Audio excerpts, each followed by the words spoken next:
Mouton qui va nous rejoindre à présent, président de France Biotech. Alors, quand on parle de biotech, forcément, ça nous évoque beaucoup de choses. Bonjour Franck, je viens de parler de vous, président donc, de France Biotech. Globalement, qu'est-ce que c'est que la biotech aujourd'hui ? Alors la biotech, ça représente environ 700 entreprises sur le territoire français. C'est pas mal. C'est pas mal. On en crée une vingtaine par an. La majorité sont issues des recherches de la sphère académique ou de la sphère clinique, donc nos unités INSERM, CNRS, CEA et les CHU. On a effectivement une très forte dynamique d'innovation sur le territoire en termes de biotechnologie au sens large. Donc vous avez différents types de biotech, des biotech qui savent fabriquer des biomédicaments.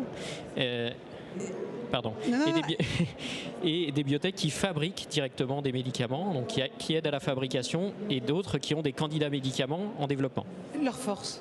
Leur force, c'est l'innovation, c'est les cibles thérapeutiques, c'est le fait effectivement d'apporter des ruptures technologiques dans la prise en charge, notamment en oncologie, en neurologie, où on voit qu'on va avoir une médecine beaucoup plus précise pour les patients.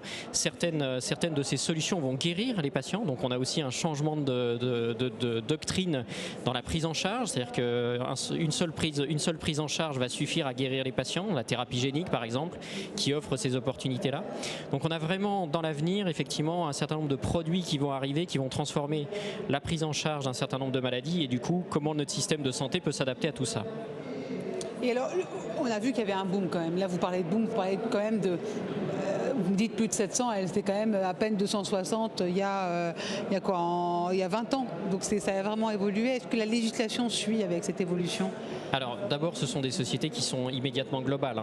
Elles sont tout de suite globales, c'est ça. Voilà, donc c'est pas le sujet que de la France. En revanche, ce qui est important, c'est qu'effectivement, elles pérennisent leur R&D sur le territoire, qu'elles fassent au moins une partie de leurs essais cliniques sur le territoire et qu'elles puissent bénéficier du marché français. C'est pour ça que vous militez, j'imagine. C'est exactement, effectivement, les travaux que mène France Biotech, et ça depuis 25 ans.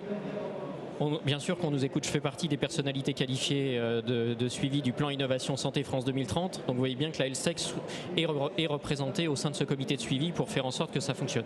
Après, évidemment, on est dans un contexte où vous avez une dynamique d'innovation qui est très forte, un flux d'innovation arrivant sur le territoire qui est extrêmement important et un système de santé qui a des contraintes budgétaires. Donc il va falloir effectivement harmoniser cela pour faire en sorte que ces solutions soient prises en charge. Merci beaucoup Franck Mouton. Je rappelle que vous êtes président de France Biotech.